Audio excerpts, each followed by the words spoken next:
हाँ भाई, हाँ यही गाड़ी के पास। हाँ यही गाड़ी के पास ही खड़ा हूँ, गाड़ी पे हाथ पंच पंच पे हाँ हाथ। ये गाड़ी है, गाड़ी है ये। गाड़ी है ये गाड़ी? अक्ल वक्कल है या नहीं है? ये तुम्हारी जब दिख गया गाड़ी नहीं है तो दोबारा हाथ क्यों रख रहे हो?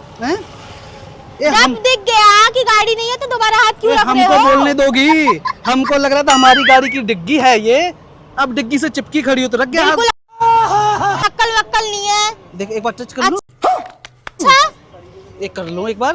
प्यारी समझ गई।